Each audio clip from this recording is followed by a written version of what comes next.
J'ai décidé de dissoudre l'Assemblée nationale. Un cap clair. La gauche caviar découvre la tête de veau. On va pas refaire la NUPES.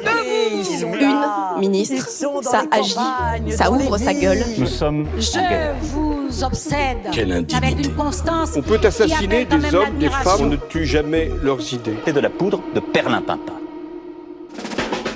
Bonjour, bienvenue dans l'édito politique. Le vice-président américain J.D. Vance est arrivé aujourd'hui à Budapest en Hongrie. L'objectif de ce court séjour, apporter son soutien et celui de Donald Trump à son bon ami Viktor Orban.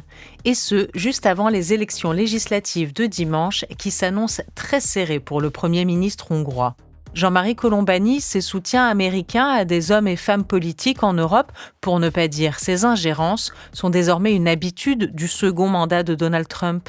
Et ça avait commencé par le même J.D. Vance parce que il avait, à Munich, lors d'une conférence qui est annuelle sur la sécurité, il avait pris des positions très fortement anti-européennes. Il avait fait la leçon à l'Europe et il avait marqué les premiers vrais détachements du gouvernement de Donald Trump avec l'Union européenne et avec l'Europe en général. Donc il n'est pas surprenant que ce soit lui qui continue, d'autant que entre-temps, ce soutien à Orban au seuil d'un vote n'est pas le premier du genre, puisque dans les mêmes campagnes électorales qui avaient eu lieu en Allemagne, Vance avait pris position en faveur de l'AfD pendant la campagne électorale allemande. L'AfD, c'est quand même un parti que les juristes allemands qualifient de néo-nazi.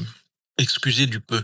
Et donc ça s'inscrit dans un contexte général où les États-Unis de Trump, armés d'un certain nombre de doctrinaires et de spécialistes de la propagande d'extrême droite, soutiennent les extrêmes droites partout où ils le peuvent, partout en Europe.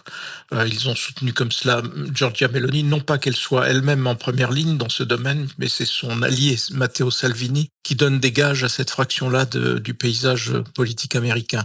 Donc c'est évidemment très dommageable pour les Européens eux-mêmes, et je pense aussi à terme pour les États-Unis, parce que les États-Unis perdent leur propre cap et cessent d'être eux-mêmes une boussole. Il faut ajouter à cette liste, d'ailleurs, le soutien des mêmes milieux d'extrême droite américains au parti d'extrême droite britannique, celui de Farage, qui était l'homme du Brexit, et qui se voit aujourd'hui soutenu par J.D. Vance et d'autres porte-parole de l'extrême droite américaine, dont le fameux Steve Bannon, qui est un des principaux protagonistes de ce courant-là.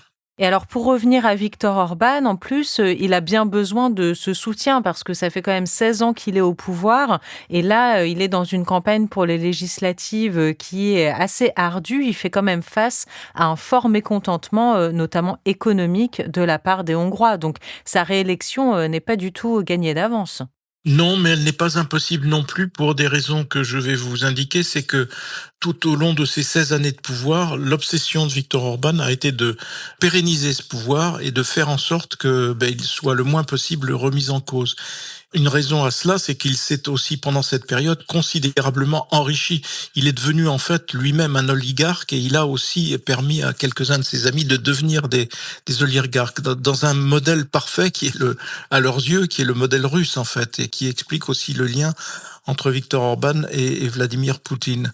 Donc on est devant ce paysage où le mécontentement existe, n'a fait que s'aggraver, que s'accentuer, en effet, mais l'opposition, même si elle se retrouve majoritaire en voix au soir du scrutin, peut très bien perdre une majorité, ne pas avoir de majorité au Parlement parce que le système qui a été conçu par Orban de découpage, redécoupage des circonscriptions, etc., est fait pour précisément passer des obstacles tels que une majorité de voix sur l'ensemble du pays hostile. Donc il faut attendre de voir, même si c'est la première fois vraiment que Orban se trouve un petit peu rattrapé par une opinion qui est délibérément hostile. Alors il faut dire aussi que quand l'extrême droite aide Orban, elle l'aide parce qu'il est lui-même ultranationaliste et que l'extrême droite est ultranationaliste. Donc ce qu'il faut bien comprendre, c'est que dans cette attitude, ce qui caractérise Viktor Orban, c'est son attitude hostile à l'Union européenne. Et c'est une attitude à ce point hostile qu'il est le seul aujourd'hui à bloquer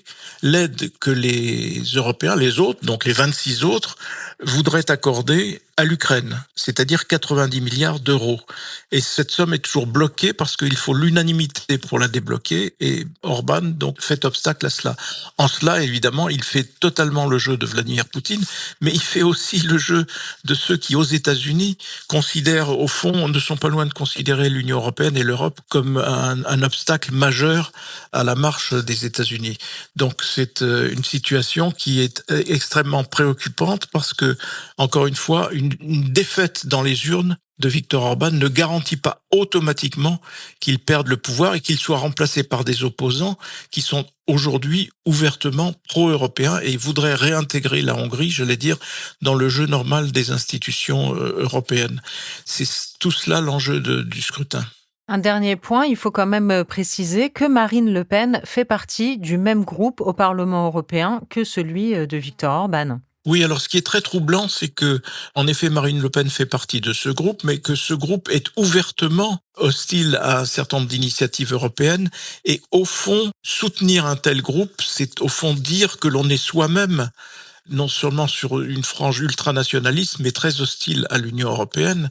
Et donc, on vit depuis un certain temps avec l'idée que le Rassemblement national, c'est, comme on dit, dédiabolisé, et que cette dédiabolisation est passée par l'acceptation des règles européennes, et notamment de l'euro.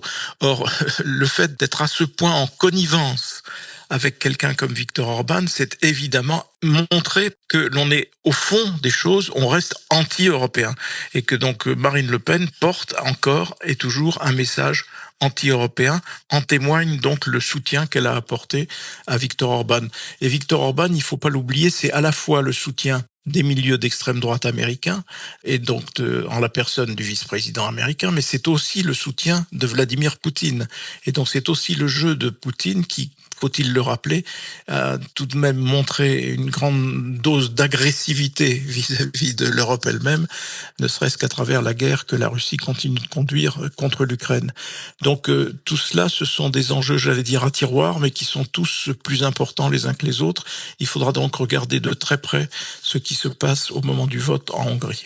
Ce qui se passe donc ce dimanche 12 avril en Hongrie. Merci beaucoup Jean-Marie Colombani, à très bientôt.